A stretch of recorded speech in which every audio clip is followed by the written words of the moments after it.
माँ गंगा अवतार। शिव जी की ललकार से कांपते हुए गंगा धरती पर कैसे आई।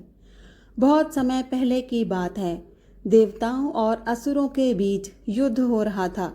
देवताओं को हराने के लिए असुरों ने एक योजना बनाई। दिन में वे समुद्र में छिप जाते और रात में देवताओं पर हमला कर देते। देवताओं को अपनी हार लगने लगी तो वे अगस्त्य ऋषि के पास गए। अगस्त्य ऋषि ने समुद्र का सारा पानी पीकर देवताओं की समस्या हल कर दी। अब असुरों को जीतने के लिए जगह नहीं मिली तो देवताओं ने उन्हें आसानी से हरा दिया। इसके बाद देवताओं ने अगस्त्य से समुद्र का पानी वापस करने को कहा। अगस्त्य ने बताया कि पानी तो वे पचा चुके हैं।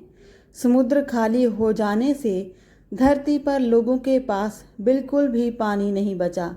देवता चिंतित होकर विष्णु के पास गए और धरती पर पानी लाने की मांग करने लगे।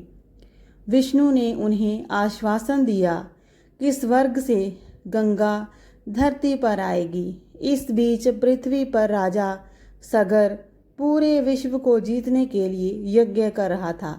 राजा सगर के साथ 1000 बेटे थे। परंपरा के अनुसार उसने सफ़ेद घोड़े के साथ पहना भेजी। जहाँ भी घोड़ा जाता वहाँ के राजा को या तो सगर की अधीनता स्वीकार करनी पड़ती या उससे युद्ध करना पड़ता था। इस तरह से राजा सगर पूरी धरती पर अधिकार करता जा रहा था और सबसे शक्तिशाली राजा बनना चाहता था। स्वर्ग के राजा इंद्र को भी उससे डर लगने लगा। सगर को रोकने के लिए इंद्र ने उसके घोड़े को कपिल ऋषि के आश्रम में छिपा दिया। सगर ने अपने बेटों को घोड़े की तलाश में भेजा। कपिल ऋषि उस समय ध्यान कर रहे थे। उनका ध्यान भंग हुआ तो वह क्रोधित हो गए। अपने नेत्रों से ही उन्होंने सगर के सारे बेटों को भस्म कर दिया। सगर बहुत ही दुखी हुआ। वह अपने बेटों की आत्माओं की मुक्ति चाहता था, जो केवल गंगा जल से ही संभव थी। गंगा को धरती पर लाना जरूरी हो गया था। राजा सगर ने ब्रह्मा को प्रसन्न करने के लिए कठोर तपस्या की,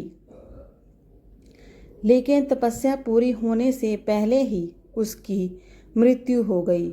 उसके पोते ने तपस्या जारी रखी।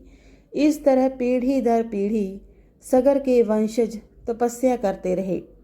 सगर की 7वीं पीढ़ी के वंशज भागीरथ आखिरकार ब्रह्मा को प्रसन्न करने में सफल रहे।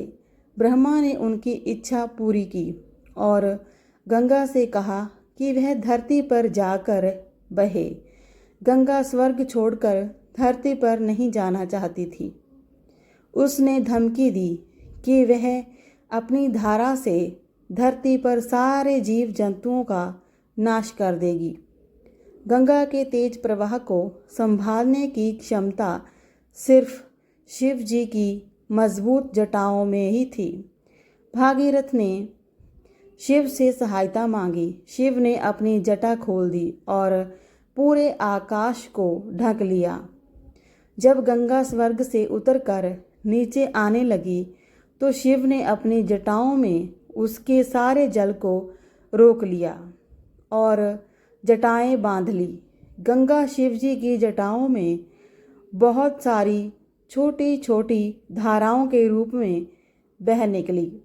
भागीरथ के साथ चलते चलते वह उस जगह के लिए जल्दी जहाँ उनके पूर्वजों की अस्थियां पड़ी थी। इस बीच एक गड़बड़ हो गई। गंगा के बहाव में जहू ऋषि का आश्रम भी बह गया। जाहू उस समय यज्ञ कर रहे थे।